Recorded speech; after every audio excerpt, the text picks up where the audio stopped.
good. I just want to make sure I got plenty of you in there too. Okay.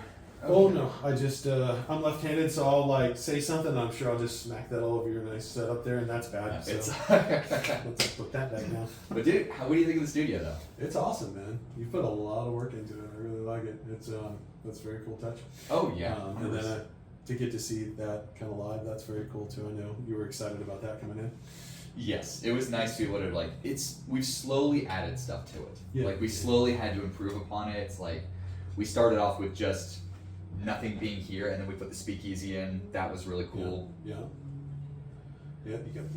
I like the inlays for like the Guinness glasses and stuff too. Yes, I love that. That's the thing that I was able to just cut out myself. I have like a four roses set up right there. I've got a place for bitters as well. Oh, okay. I got you. I was curious what the cutouts were, like the other ones that are empty. And then the top part also opens up, which if I was to ever like want to do like cigars and stuff, I could do that as well. So I would eventually have like another whole half that I want to do. Well, if you need some cigars, my buddy Scott, that was on the IT team at People's, and we had dinner the other day. Me and him and Tim. We do it about every 3 months. We call it QBR, but it's a quarterly buddy review instead of business review. Okay. Because I'm still friends with the guys. We get together and shoot shit and have dinner for a couple hours, however we work it out. And when we were leaving the other day, we were at Santi's. He's like, "Hey, I got to give you guys your gifts," and we're like, "What?" And I guess he's just like, he's like, "Yeah, I'm just cleaning up some stuff. I'm not using these things anymore. They're really good. I wanted to give them to a good home." I was like, "Okay." And he gives, Tim, he's got all these awesome, in really great shape, like cookbooks, like ones on like French mother sauces and like just all this stuff. I was like, "Oh, that's dope." And he turns around to me, he hands me this fucking humidor that's like this long and like this fucking tall, and it is full of fucking like Cubans and just all the fucking the amount of cigars I would need for the rest of my fucking life, on top of what I already have in my humidor. And I was like, nice, awesome. But in the back of my mind, I'm like, Jesus fucking Christ, what am I gonna do with all these? So yeah, when you get to that point and you're ready, I got you. Okay, you just let me fucking know. But you need a humidor. Like I've got a bonus one of those now because I'll keep the big fucking one you gave me, but my little one, which will still hold like 50. Yeah. It's just kind of redundant now with this one there, and it's like, well, let me figure out what I can do because I know people that also enjoy cigars too, and maybe this will get them started the way it got me started. So yeah. Yeah, just when you're ready to pull trigger on that, you let me know. I'll supply. It's probably not going to be in this room. I know that. Like we're going to have it a little bit more structured. Well, is there smoking allowed downstairs in that middle thing? There is. Okay. Yes. So there's definitely smoking allowed out there, but I eventually want to be able to have a spot where I can like in the studio. Well, or you have like a balcony or something like that. I know that's what they do over at where Patrick Bryant shoots his podcast and stuff. They have to go out onto the balcony even though he owns the building over there. Okay. They still have to go outside because there's no smoking indoors, even if you own the building. So yeah. You got. I mean, whatever. That's fine. It's the law. It is what it is. It's like, but you just go out, pop out there, and do what you do. It's nice to be outside, I think, unless it's like summertime, and then it's like. Oh no! It's just miserable hot. Yeah. Like look, downtown's got a little bit of the breeze. But, or like Mount Pleasant's got a little bit of breeze if you're near the water, but yeah. And if a place like the Harbor Club where like they have the cigar monthly kind of thing. I mean, that's obviously outside on their nice new patio and stuff, overlooking, the peons down below. That's really what that shit feels like. When I met Boyd over there. He's a member. And we got lunch one day. It was like $50 fucking cheeseburger, and I was just like, "Fuck that!" Yeah, dude. This is a $50. I was gonna wait for like. I mean, it came with fries. Yeah, that's the excuse. It comes with fries. No, sweet potato fries. It's not normal fries. You mean the thing that Burger King does?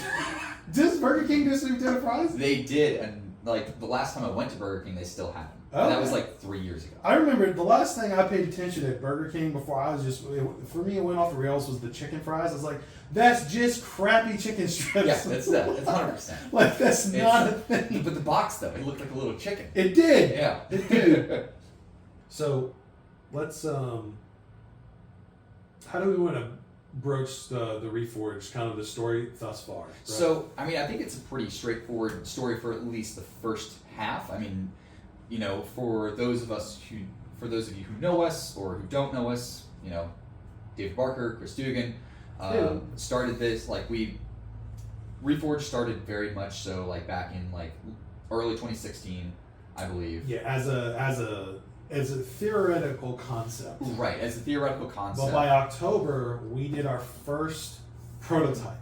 Right, and basically throughout, like from 2016 to 2019, we had done a laundry list of events where we wanted to not only sort of gain a following, but we also really wanted to prove the concept. It was like, can this be something that can this be something that is this something people want, and is this something that we can see ourselves doing? And over the years, we partnered with breweries, bars, restaurants, college universities as well, doing events for them. Yeah. Basically having a pop-up arcade where we would bring consoles, we would bring VR, we would bring PCs to a few things, but not a lot, just because it's a lot to lug around. And we didn't have that many PCs that weren't dedicated for specific services. Unless it was our personal ones, right? So what we ended up doing, like for those 3 years, we put on tournaments, a lot of casual stuff. Yeah. Really trying to see, hey, is this something people want? And all the time people ask us, hey, where are you located? Where are you located? And that's what we really liked to hear. And we're like, hey, that's something we want to work towards. Yeah. And so, as for all of you guys who would come out to our events and everything, and you kind of want to figure out, like, hey, what happened to us over the last couple of years? This is sort of where we get to sort of break that down. So while, of course, we were doing all these events, we were also meeting on almost a bi-weekly basis, sometimes weekly, sometimes bi-weekly, building the business side of things, building a business model, building a game plan, building contacts with people not only in the small business loaning industry in like South Carolina, but also with real estate, building relationships with project managers, networking, all sort of the things that we kind of need to build a startup business. Yeah. And we were working with the SBDC, the SBA, a couple different banks, real estate people. We met some amazing people that we're still working with even today, like our project manager. Yeah. Which we're very, very grateful for. Absolutely. And so as 2019 comes around, it was kind of like at our peak. We had done some really awesome events. We had two of our biggest events by far. We had the second ProCon that we had done, or the third ProCon that we had done. That was the third one, actually. Right, and then we had also done, we'd also helped the Smash community run their Beach Bros Brawl. The third one, actually, ironically enough. Yep, and came out, and great turnouts for both, like really thankful, like really glad to see that the college really enjoyed it. Really glad to see that we were able to give a space for the Smash community to be able to put on a pretty nice event in Charleston. And also the Tekken and Call of Duty communities too. They were there and they represented too. Obviously, Smash was kind of the driving force behind that and was the biggest draw, not just from South Carolina but also from Georgia. Mm-hmm. And North Carolina too. People came down, which was wild, because we didn't advertise there. Right, and it was just word of mouth, and those communities being able to put out the hype for it. We were, once again, super fortunate for that. Absolutely. And grateful. One thing I did want to touch on before we get into now, yes, the story thus far is kind of how you joined Reforged, because I don't know that everybody kind of knows that, and I think it's important, just as far as like the narrative of the business goes, is that David first met us as a customer. Mm-hmm. He's now a co-founder of the company. And so for anyone that wonders, hey, how do I get involved in something like that? And, what could my kind of career arc look like there? I mean, I think that's a pretty good example. I mean, obviously we're in very early stages, but this is something that we very much expect to replicate long-term as we get going and get into phase 2, phase 3, and really flesh it out, and then looking forward to the future of, how many locations can we manage properly, those kind of things, mm-hmm. Further down the line. But, just to recap, a customer came in and said, hey, I like what you're doing. I'd like to help. Can I help? And we were like, sure, we can use help. And then, it just kind of grew from there. And as people, some people moved on, which totally happens because, like David said, this was 2016. We're now in 2023. Yeah. So for those keeping score, it's been a little while. There's been transitional, and this is always something I'd love to say that this has been my sole focus for the entire time, but that's just not the truth. We're working full-time jobs the entire time. This is basically a weekend gig kind of thing, and after hours kind of thing, wherever we could fit it in, really kind of thing. Right. And then 3 of those years, unfortunately, were lost to COVID-19, where we just, we couldn't. That kind of brings us back to current and kind of giving people some insights into, okay, what's the last 3 years really look like, and for everyone that knows. What we were before was essentially Pop-Up Arcade, right? Working with all those partners that David mentioned and more. And we just, the demand for it really wasn't there, wasn't safe to do with the information we had at the time, for sure. I mean, COVID was very serious and still continues to be, although we have more solutions, preventative solutions and things and tools to combat the virus now, certainly 3 years in, than we had 3 years ago, when the world was trying to figure out what the hell is this kind of thing. Right. I mean, we kind of the rug kind of got pulled out from a lot. Like, it's definitely not just us, everyone, of course. Yeah. Like, we had it to where we were looking at multiple properties. We had the SBA ready to go. Yeah. And then as, a big piece of property that we were looking at fell through, and we're like, okay, that's fine. Stuff happens. Yeah. A month later, the whole world gets shut down. And it was a long 2 weeks, It was very, very long 2 weeks to slow the spread. And as 2020 rolls through, everything's still kind of shut down. 2021, things are starting to get back up, but once again, it's really hard for businesses to start growing. And then as 2022 comes around, we're like, hey, we're in a spot now. We're still, at the same time, Chris and I are still two working class guys trying to pay bills, trying to do everything. Yeah. And, with the state of the economy and the world being, that's hard to save. It's hard to save up because at the end of the day, it's not like, hey, we can just, buy all the PCs, we can buy all the furniture. There's a process where you have to get a loan from a bank. And as we're working with the bank, we had to further develop that business model, not only to work around COVID, but also to work around the fact that of 2 years of not having any business, we were basically planted from an existing business. We were basically taken off the list of what was known as an existing business back to a startup. And what happened with that is that because we had no income for 2 years, whether it be COVID or not, we would basically, told by the bank, it's like, hey, the rates for this business are now this much, which are double. Meaning that our investment that we had saved up for all this time was only worth half of what it was. So, and this was actually the government agency told the bank. Right. I just want to be clear on that. Like, the bank doesn't determine that. They are a facilitator for the SBA, or the Small Business Administration, which is the arm of the government that does small business loans. Right. So after all of that work, all of that saving, like years of which, and getting hit by COVID and everything, we get told again, it's like, hey, here's another thing. Oh, all that saving you've done, you're only halfway there. Right. And that was a bit of a setback, but at the same time, we says, okay, we can either scratch and claw our way through another couple years of trying to save up, basically double, trying to come up with at least like $100,000, or we try to see what we can do from here. And what we did was we spent several months restructuring the entire business plan, restructuring financials, trying to be able to create a business that we would be satisfied with, not just in terms of lifelong gamers, but also people who want to be able to create a business that's not only successful but respected by its clientele and also its employees. Yeah. That's something that, in coming from, guys who have worked in small businesses and large businesses, we have the experience of, and as many people do listening to this recording, it's like you've dealt with really great companies that have really good benefits and pay well, and then there are probably a lot of you who worked in F&B who have had the exact opposite. Yeah. And we're kind of a mix of that. We're a mix of service and F&B and as well. There's a part of that, and we want to be able to create a business that our employees, the people who work for us, are happy to go to and feel comfortable being able to work in terms of not only pay but benefits. So that's something that we had to really try to figure out. Yeah. We're still figuring out in a certain way, but we have a good game plan for it.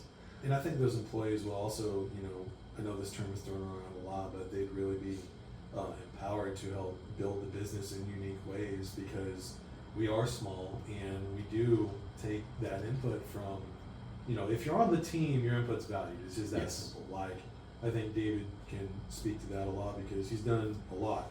From where he started, where it was just like, hey, grab that box and move that kind of thing, please, thank you. It wasn't just like, I should. There's always please and thank you. Of course.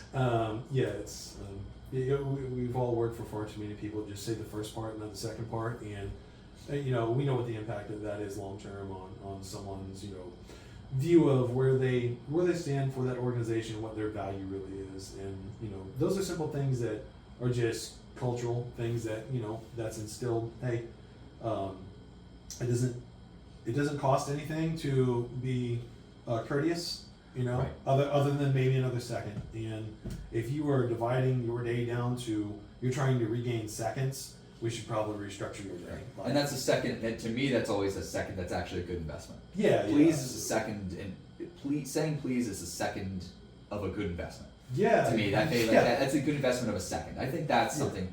And thank you. And once again, we've always been people who, in terms of if we were to own a business, we want to put our money where our mouth is. Yeah. Where we can.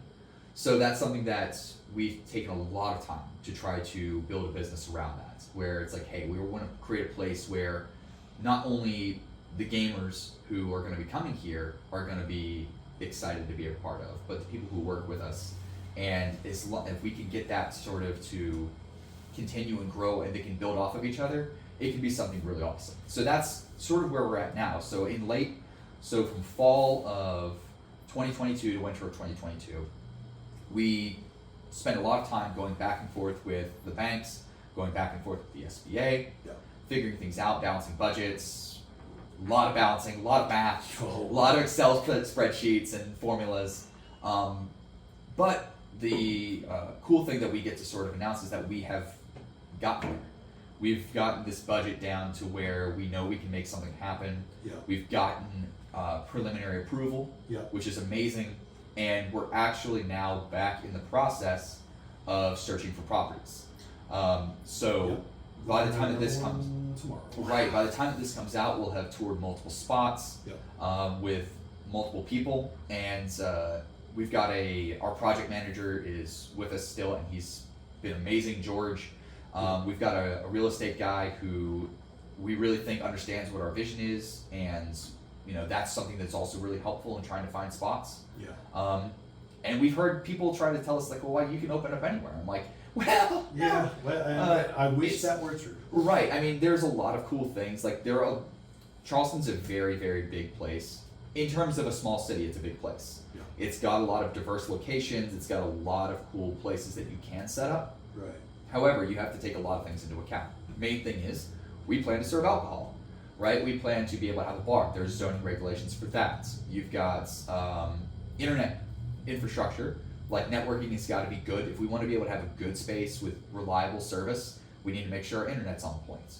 We want to make sure that we're in a place that our neighbors don't hate our guts, and the landlord doesn't hate our guts. We want to make sure that we're in a place that it's also accessible to customers that actually get there and don't have to.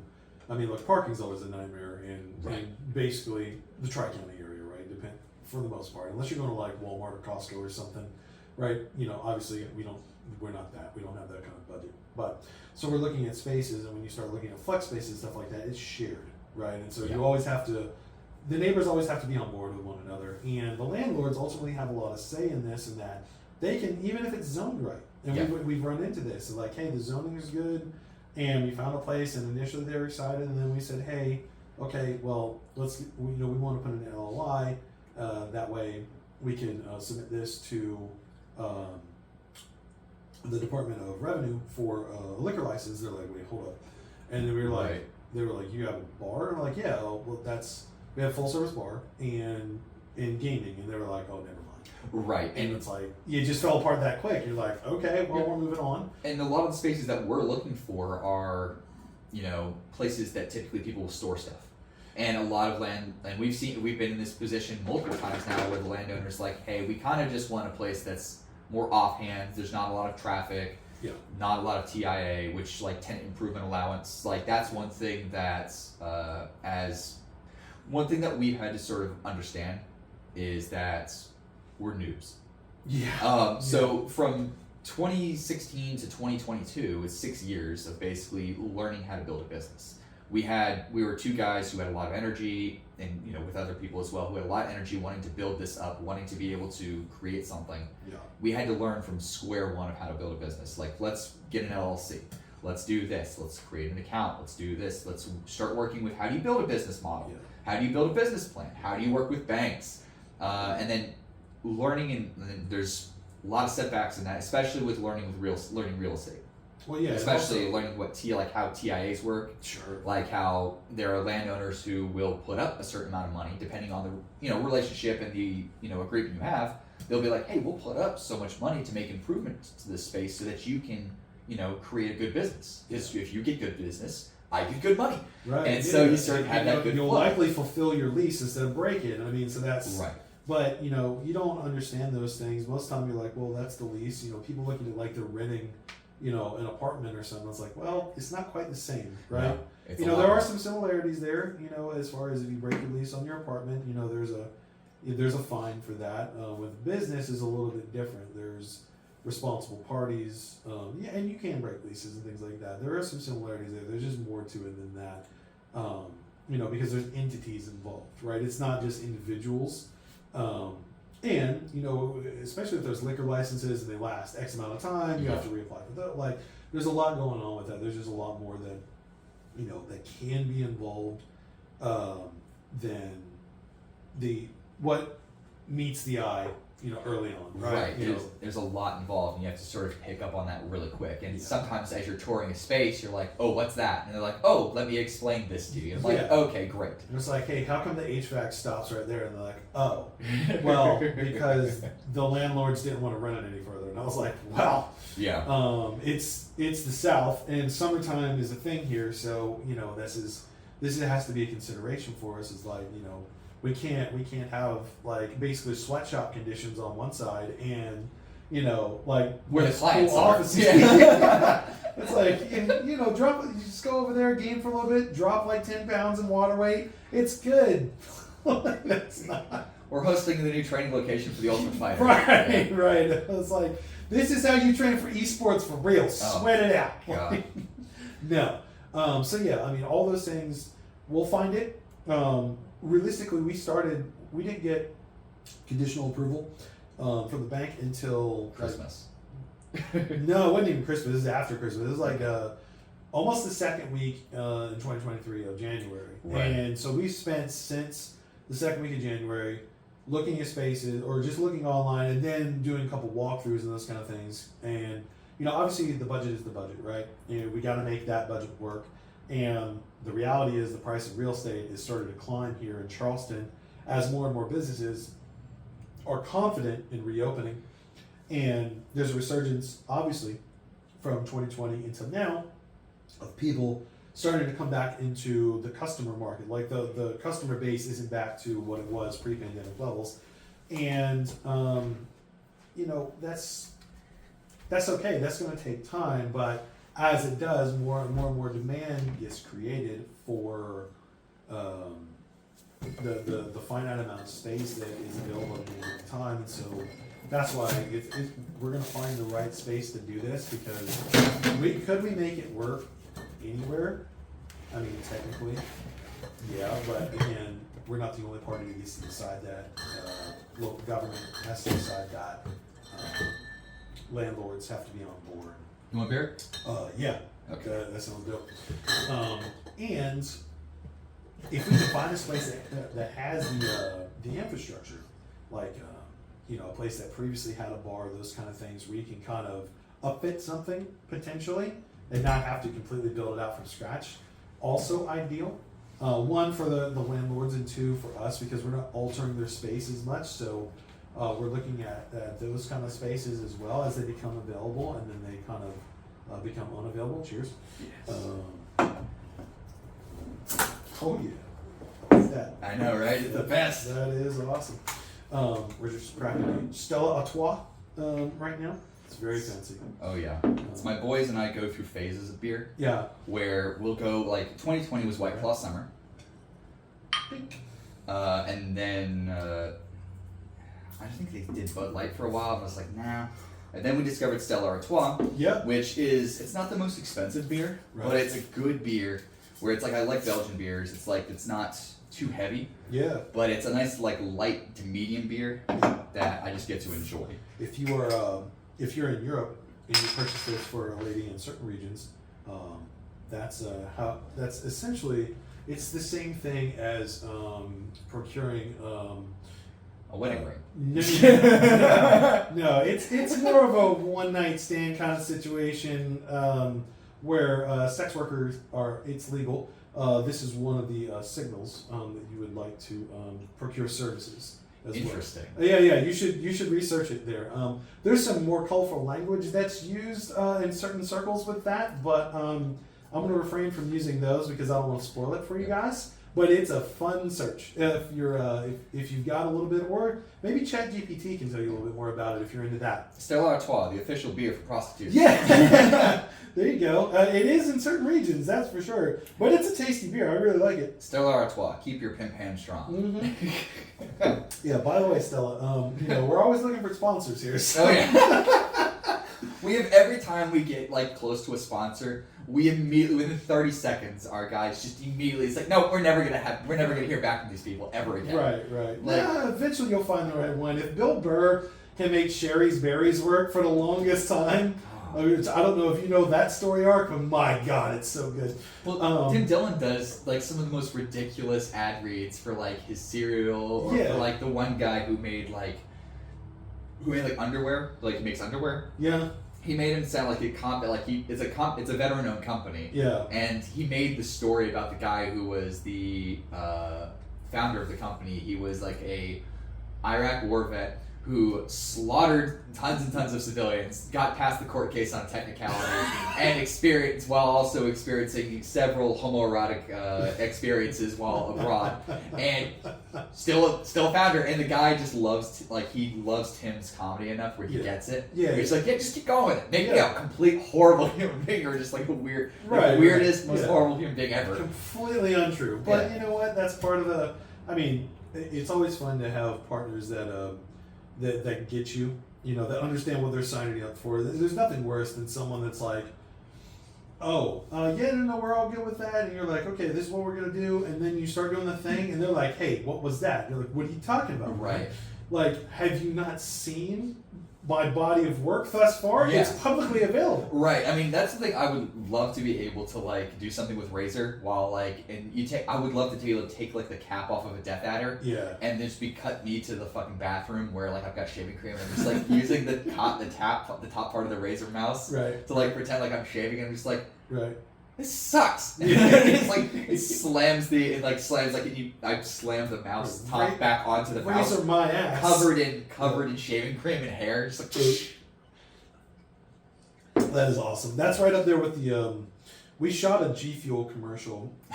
Scarface-esque. Oh God, I still have that footage too. And we will edit and release that at some point. But it was a very fun day. And this was going to be for ProCon 2020. Unfortunately, it did not happen. This was we shot that in probably February, March of 2020, right before, because we had the ProCon people in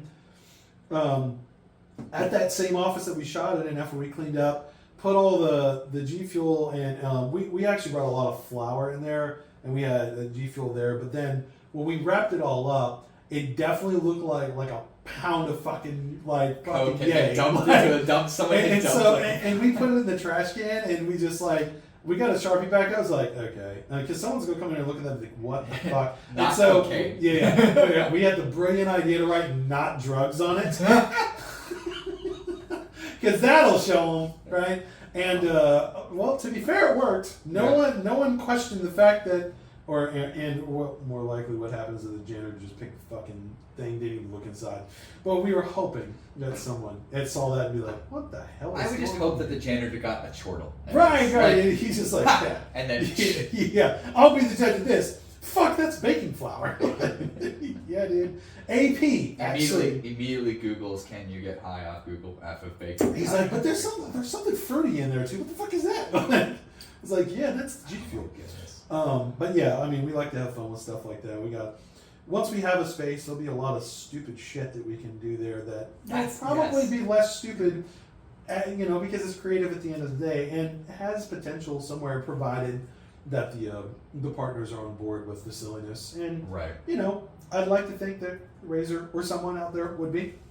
We're big fans of Razer equipment ourselves. I use it, David uses it, and I'd like to think that would be a fun partnership there. But we'll get there, hopefully. Oh yeah. So back to kind of just to recap the RGL stuff.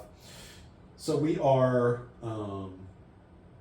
we're basically back to where we were in 2020, except we're slightly further than that. Yes. Because we already have the conditional approval, the numbers look good, the bank's happy.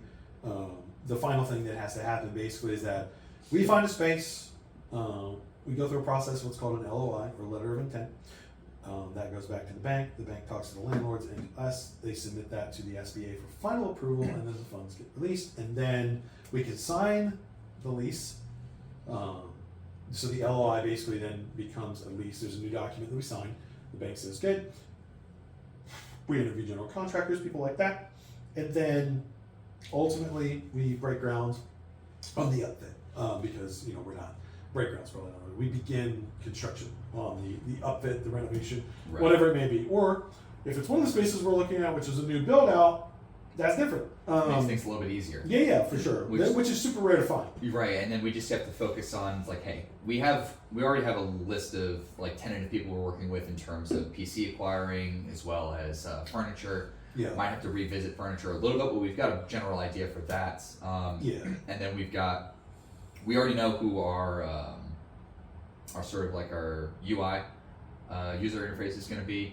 Actually, they just reached back out to us just a few days ago. Did they? Okay. Yes, the guy that we had that video chat with. Yeah. So we're going to be doing. I'm reaching back out to him on Monday, just saying, hey, we got an update here. We're looking at the space. And he was just asking, hey, did you guys end up getting a space? Yeah. And I was like, yeah, we're really close to getting that now, which is great. We'll be able to give him an update. Yeah. So we. It's good to see that we're back on track. It's good to see that we're back to it, and it's not something that we're no longer limited by having to save up for an additional 3 years to try to come up with somewhere scrape up another $50,000. It's something that's something that we kind of really were set back with, was once again, no control of any party whatsoever. It's just government sets the rules, blame anybody, blame Uncle Sam, whatever it be. But we just had to figure out a way to make do with what we had. Yeah, right? And as I said, we're two working class guys who just have to try to save up. Yeah. And now that we've been able to, by the skin of our teeth and the hair of our ass, do it, right, we're now able to make it. We figured out a way that we can make that work, and to a caliber that not only we're going to be satisfied with, but in a way that we think can be successful. That will be not only enjoyed by the community members and the people who want to come here, but also, where we're satisfied, the community's satisfied, and it's profitable. Yeah. Because at the end of the day, it's it does have to be profitable to be able to survive. We want to be able to grow. We want to be able to, do something that we love for a living and create something that we know that people will love. Yeah. That's our big thing. And then, and if you're a business and unless you're a nonprofit, you have to turn a profit in order for the business to survive. That's the deal. Right. And that's the thing that when you hear someone will whisper or talk shit, be like, oh, they're just in it for the money. I'm like, are you fucking are the audacity, the absolute, you want to see my debt, buddy? Yeah, it's have you seen the amount of the amount of money that not only have we put in already, but especially you, but the amount of time that we put in for no income yet for 6 years. Plus we're putting, we're about to go hundreds and hundreds of thousands of dollars into debt, right? And that's it's for the Benjamins. No, 100%. People that say things like that are the same people that can't even finish a basic Lego set. They've literally never built anything in their life. Right. And that's fine. So you just laugh it off. You're like, yeah, dude, it's like someone walking up to a neurosurgeon and just being like, you're an idiot. I was like, it's not, That's Right. not remotely possible. It's- You can't get to that point where you fix people's brain Right. and be an idiot. My big thing is like being able to like, I don't know if it's like putting your money where your mouth is, but I want to put my drive where my mouth is. Sure. Where it's like I want to be able to the end of the day when someone who potentially said that or someone who might have been like, is this, what kind of business is this?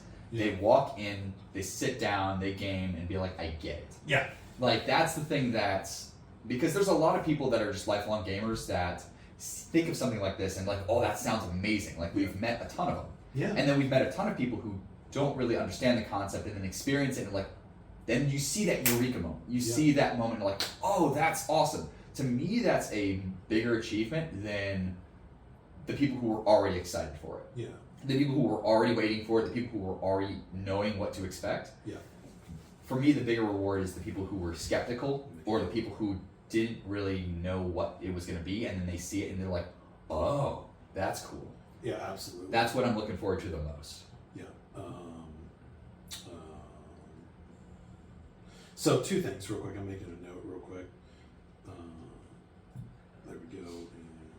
So that eureka moment that you just talked about. Yes. And so we got to experience that recently with someone that's actually, alluded to him earlier, Caleb, Yes. your cousin. So when we were at Skokie, David got to reconnect with his cousin, and he met us on, that was Sunday, right?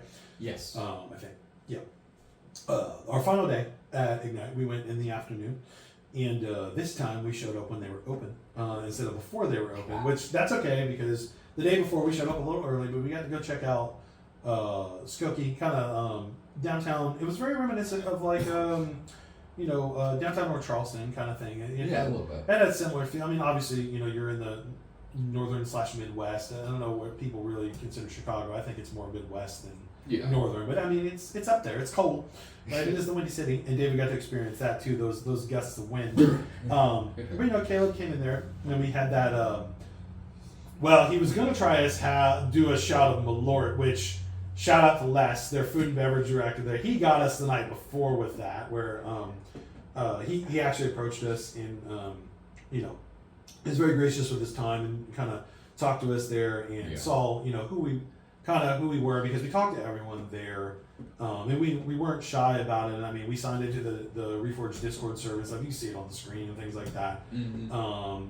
When we were playing with people, and Les came over and he was very silly about it, and that was a fun approach about us spying on them and things like that. Which I mean, we kind of were, right? I mean, and we were at least honest about it. I was like, right. It's like we're trying to figure out how do you guys make this click? Yeah. And he was really cool. Like you said, he was able to we spent a good 30 minutes at least just chatting. Talking school, which is great. I mean, you being able to have a bit of an understanding of just like how they do things. Yeah. And he was just very candid. He was just, especially in terms of a food and bev side. Yeah. Because that's what his position is, food and bev director. Yeah. So he was able to sort of really give us an idea of that, which was great. Really, where it was able to sort of appreciate that knowledge. Yeah. And so Caleb was there, and so instead of doing that shot of Malort, which by the way is just like, if the smell of rusted batteries was drinkable, that's what this is. Yes. They call it like an herbal liqueur. I'm telling you right now, this shit tastes like battery acid smells. It tastes like that. Oh my god. So Caleb gets the idea. No. Let's we'll do Fernet instead, which is also fucking brutal. But I describe this, and I challenge anyone to come up with a better description for what Fernet tastes like. If you drank a Newport cigarette, that's what that shit tastes like. Ooh, that's a very good way to put it. It's so mentholy, dude. Yeah. Holy shit. But then it also kind of tastes just terrible. Yes. Like there's just no amount of sugar or anything you can add to that's going to overpower that stupid bitterness. It's like trying to put one of those black ice air fresheners on a bag of trash, right? And make it feasible. And I'm just like, I'm sorry, it's not gonna happen. Like, it's like, why do people drink this? I'm like, because they want to feel bad. I'm like, what are you talking about? like that's why I drink bourbon. Like Yeah. I don't like whiskey is like being in a bad relationship where you really look forward to it, but then you just end up getting hit, and it's just not a good time. Right. Bourbon, they're smooth. There's some spiciness to the relationship, but it's still sensual and smooth. Right. And I like that. Yeah, for sure. So that's how we started out the day with Caleb, and we kind of chatted for a little bit and talked a little about RuneScape, and then we finally decided to sit down, and we were like, okay, what are we gonna do? And I'd like to say, and this was the only time we experienced any kind of issue, and it was a technical one that was a weird bug that, my background has been in IT for a long time, so I kind of figured out very quickly what was going on and actually showed their technician that was on the floor there working that day. So this is the gist of it. You load into Overwatch, everything is in German.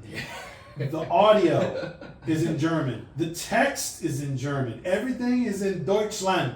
Right? Even the Blizzard even the Blizzard launcher was in German. Yeah, absolutely everything was in it, and I was like, we had to reboot the computers because there was an audio issue. Each one of us had to reboot, and every time, and when we did, that's when Deutschland came knocking. Right? They just, while you were sleeping, they just came across the border. Right?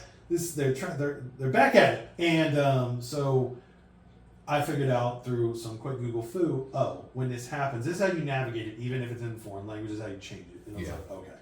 But there was a caveat to it. And so I figured out what the caveat was, and I showed the dude, and then we got him going.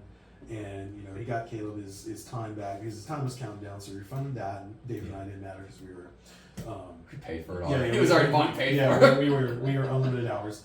But once we actually got playing and going, we also invited another... was it Caleb's brother that joined us? His little brother who was in Charleston at the time. He was able to get on Discord with us and then hop into the party with us in Overwatch. Yeah, so we had 4 out of 5 in Overwatch 2, and the time flew by real quick, and before we knew it, Caleb was like, "Oh, I'm about to run out of time." We're like, "Cool, we're gonna move on with the day." But in that very short, it wasn't even 2. It was 2 hours, right? That's what he bought. Yeah. He went from being very skeptical about why would, I have this stuff at home, he has this stuff at home, why would we do this, to like, he had that eureka moment, that aha. He's like, I get what this is now. Right. Thing, right? And it's like, this is what this is what proximity can do. And, to the point that not even the entire party was there. It was me, a total stranger to him, a family member, and then another family member that remotely joined us essentially. Right. But we got the game together, and the only takeaway that he had was, man, I wish, and I forget his brother's name, could have been here. Yeah. With Jordan. us too. Yeah, Jordan could have been here, and when we were leaving, we both happened to go to the restroom at the same time, and he was just like, man, the question started, could you do like World Cup events, because the World Cup was going on at the time, and it's like, we could tie in FIFA, we could run our own kind of mock World Cup tournaments where obviously, my team is Germany, and they fucking stunk up the joint too early on, and they exited, in the round of 16, that's it, they're out. And I was just like, hey man, you can't play like that in the World Cup. You get a handful of games, and then you get a game to advance, and if you have a bad game, you're going home. Right. I mean, that's the thing, but it was really cool to be able to see that, because there was skepticism, like, it was open skepticism when he first came in, because he's just like, I don't get it, and then within an hour he's like, oh, there it is. And it was a really cool turning point that I like to see, and that's what I'm really excited to be able to do for people when they first come in. And because that's kind of going to be my role, is being able to be that kind of ear to I'm going to try to listen as best I can to what people are saying. In terms of like the idea of community director, that's something that I really want to be able to drive home, is that we're going to be trying to, especially in our infancy, like, our ears are going to be wide open, our eyes are going to be wide open to both what we're seeing and what other people are seeing. And if there's something that we can fix really early on, we want to be able to do that. We want to be able to make modifications. We want to be able to keep it in a modular setting very early on that we can quickly adapt. Especially for like, not only the library, but probably a couple other things as well. Yeah, for sure. I mean, because the vision that we have for it right now on paper is just on paper, right? Once it's in practice, and we found this out, from 2016 to 2019 doing those events, is that even that evolved over time. I mean, including Rock Band and those kind of things. And what we ended up doing with 843 and really helping the karaoke room show what else you can do in there, which is taking the singing thing and just kind of amplifying it, right? Right. Not necessarily through an actual amplifier, they already had that, but the experience for people, for karaoke generally goes like this. You're with a group of people that want, basically one or two people that want to do it, but, everyone goes in there, and then maybe a third person gets up there and will sing a song or whatever, but the majority of the people don't sing, right? Because public speaking, number one fear, singing right up there in public speaking. All eyes are on you. People there, they judge you. Yeah, like that's it. Because what else they got to do? You're the entertainment now. Exactly. And so most people avoid that. But we found with things like Rock Band, you throw some plastic instruments up there where everybody kind of looks silly, but you're still playing the game, right? There's a game component. There's an activity that no one cares if you suck at Guitar Hero, right? Right. And then when the person's singing up there, because it's also scoring them, the same parameters sit there, and the game determines whether you were good or not. Right. So the judgment comes from a system outside of personal, right? People there. I mean, people in the room can still do that, but it doesn't matter. It gets trumped by the system saying, "Oh, you did good," and you get game over, or you finish the song, and it's like, "Hey, here's your score for the guitar player, for the bass player, for the drummer, for the singer. Like this is how you all did," kind of thing. So it becomes this group dynamic that exists kind of in a bubble between public perception and the system's perception of how it is. So there's that separation. I don't know, it's like the Ikigai thing where there's like the crossover there, and you're in the middle somewhere, right? Yeah. Of like, the passion and what you're good at, and, that's how things are supposed to work. I don't know, I'm not describing this very well because it's a Japanese concept, but if you're familiar with it, then you know what it is, and if not, Google Ikigai. The other thing that I wanted to touch on, when Dave was talking about the finances, right? So the SBA made the ruling, and it says, no, you're this now. And, what can we do? We can't fight that. That's the U.S. federal government. That's not a fight you want to pick, generally speaking.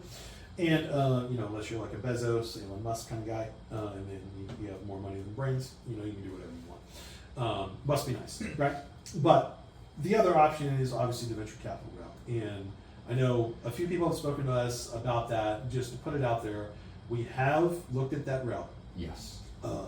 I have worked for multiple venture capitalists in my time on this earth, and I would not recommend going that route. I'm not saying that there's no venture.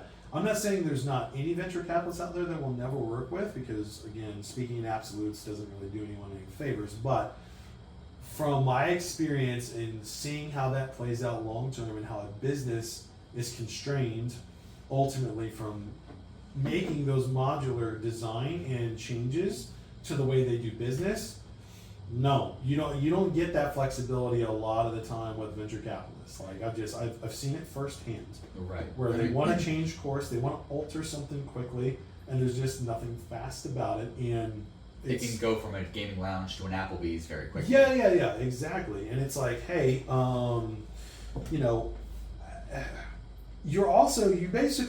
longer the boss. You don't own your own company. Right. You have to buy your company back a lot of it. It's like, why would we sign up for that? Knowing what you know now, if you listen to this, and if you did, bless you for just taking the time.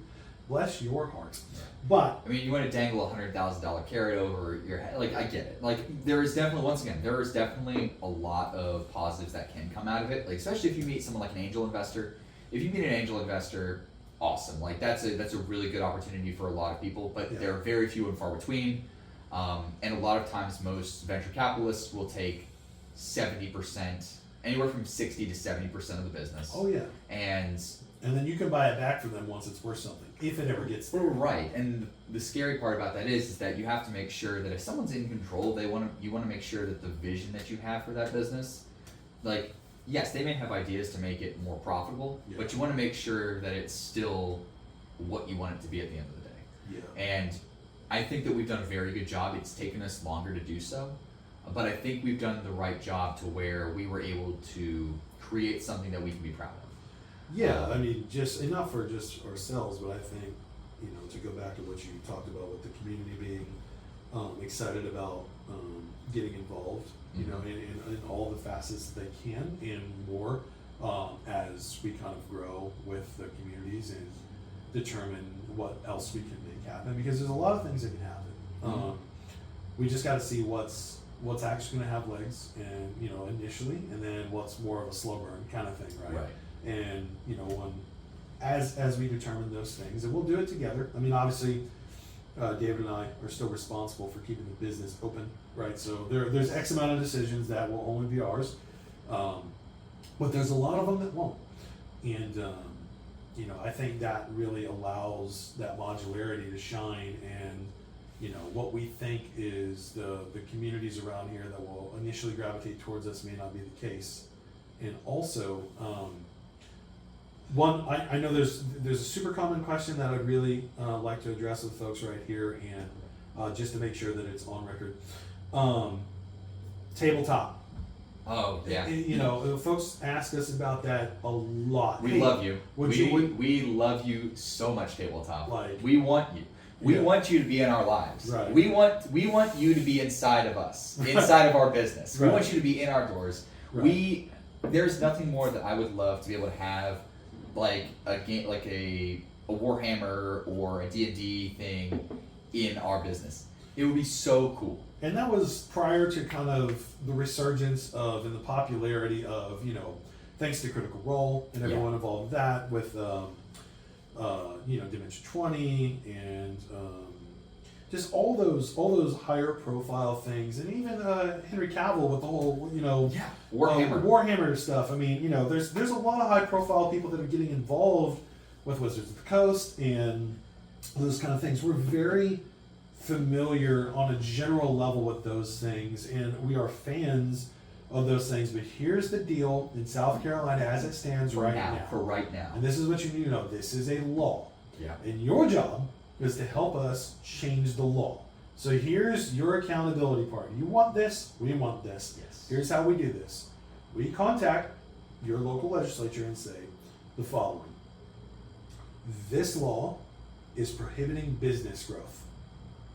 That's the only argument you have to make. And then we can show by the sheer volume of people that are saying that they need to review this law, because the law states that any game that has dice in it or cards yes, are considered games of chance, which is considered gambling in the state of South Carolina right now. They are not games of skill like League of Legends, right? Yep. And also that's a digital asset, so it's viewed differently. But yeah, they treat Yu-Gi-Oh! The same as they treat Hold'em, right? Yeah. Obviously, those things are nothing like one another, but on the books, this is what it says, and this is how it's legislated, and this is how it's regulated right now. Do we have gambling in South Carolina? Well, you have the lottery, so yes. So we know that they will eventually overturn things, because there was a long time in my life where there was no lottery here. Right. It hasn't been around that long. I think it's 10 years now that it's been here. It's not been a long time. But the reality of it is there are laws prohibiting if you serve alcohol, especially full bar, liquor specifically, which we are, because we know you'll like to do shots. During that 2016 to 2019, we found out that brewery tap rooms didn't get it done. Right. Most of them, because at the time, most of them were just their beer and then some wine for the ladies, which did not have the effect that they think it did. And at least for our crowd, and I mean, we're grateful for being able to figure that out while working with some great partners and stuff, and that, by the time we ended up doing those events with like Players Place and stuff, when they had that full bar, and we got to see, now people were doing shots. They have choice, right? Yes. And that's ultimately what it comes down to, is like, hey, we want to give people choice. How you get wet is how you get wet. Okay? That's up to you. As long as it can be legally sold, we're going to provide everything we possibly can. That being said, tabletop right now, we cannot do, even if it's a 20 side, it doesn't specify how many sides the die has, right? And this is the thing. This is how it can be amended. If it's one, they can overturn the law entirely, which I don't think they're going to do, but more specifically, I think they will amend the law. Yes. That states these specific games are now games of skill. And D&D There is a chance component because you are rolling a die, but the outcome has nothing to do with gambling, right? Right. It is. They need to redefine. Yeah. There's no money changing hands. Like, at least right now, there's no, to my knowledge, caveat, there's no betting on the outcomes of D&D campaigns. No. I'm not saying that can't happen, which, by the way, Marisha Ray, Matt Mercer from Critical Role, holler at your boy. I have an idea. Like they're going to hear this. But I'm just saying, if you need another vertical, that's an option. Right. I mean, that's the thing, is that that's something that we really want to do. I think that a lot of businesses would actually get behind it.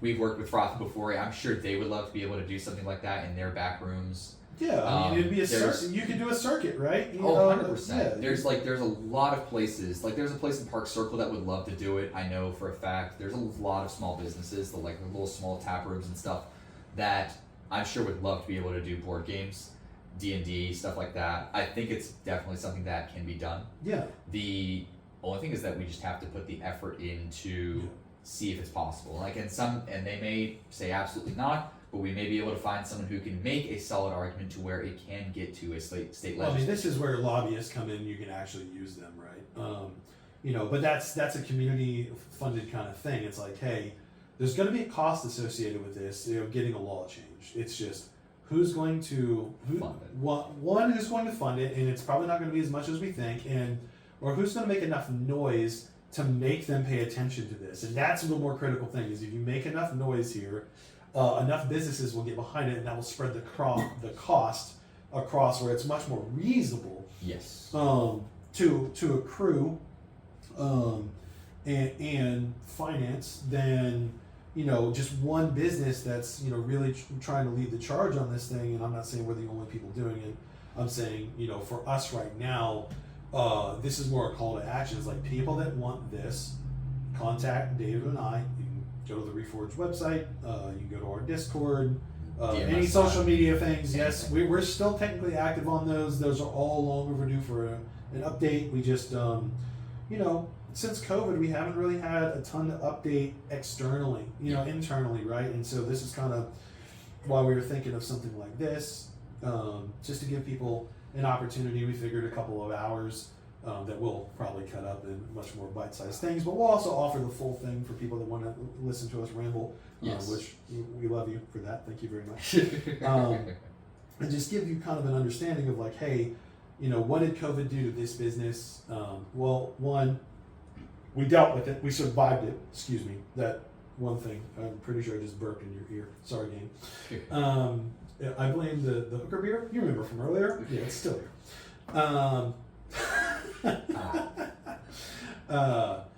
That's just kind of where we are with the things here. David? Yeah. I mean, it's where we're at. It's what we're working on towards right now. It's full steam ahead. And once we have that LOI, once we have that location, that's going to be our next major update. That's going to be our next major thing. It's like, hey, guess what? That brick and mortar that we've been talking about for so long, guess what? That's a reality. And that address, baby. We're very, very excited for that. Yeah. The only other major update that we have is, for the last several years, we had another partner, who was still a good friend of ours, love him to death, Brian. Brian joined us back in 2017, 2018-ish, where he was doing his own thing at Player's Place and a lot of Call of Duty tournaments and stuff. We were doing stuff next door. He sent a few people over, like his buddy Ricky and them, to check out what we were doing, and we ended up collaborating, and then we eventually joined forces, did a bunch of events together, had a great time. We're building the business. Got through us with 2020, 2021, all that great stuff. But as the latter half of 2022 comes around, a couple of different things happened with just us and his life, like his job and stuff. I don't want to get too big into it. That's his personal stuff. But he needed to make sure that he could take care of his family. Yeah. And life changes. Exactly. And so he decided to depart and focus on doing that. He still does stuff occasionally at his family's bar, which is cool. Yeah, under Charleston Esports. So if you guys want to check him out, it's just Charleston Esports. That's his brand. Yes. Great guy. Still, we love him to death. We're having dinner with him next week. Yep. You know, so no hard feelings whatsoever. You got to do what you got to do for the fam. But right now, it's just Chris and I. Yep. For right now, but we're still moving full steam ahead. Yeah. We're fortunate to be in the position that we are. As you know, as much as we would have liked to avoid the pandemic, and you know, I mean, we're realistic. We both are healthy. You know, I know a lot of folks aren't able to say that, and they've endured losses. You know, for us, we're pretty as crappy as it is to be at this point again for the second time, and to be, you know, on paper half of what you were before because someone else says so. I mean, that's, you know, that hurts. Yeah. But that's just the situation that's in front of us, right? That's what we have to deal with. Right. We're gonna figure it out. Yeah. That's the thing. It's like, instead of just dragging our heels, we're just gonna make it happen. We're gonna make it work. That's the thing. And we believe we figured out a way to do it. Yeah. So once again, we're really excited to announce that address for you guys in the next couple of weeks. Yeah. We'll see what happens. Yeah, we're man. That's gonna be quite the day once we get that done. Nice. Dude, I think that was a good update though. Yeah, for sure. Yeah. If you guys made it this far, you're the best. Yeah, guys, thank you once again for listening, tuning in, and we really look forward to 2023. This is we really think this is going to be the year. This is what we're looking forward to. Yeah. Cannot wait to start cranking out more content for you guys to get you guys hyped up as much as we are. Sure. Looking forward to gaming with everyone. Y'all have a good one.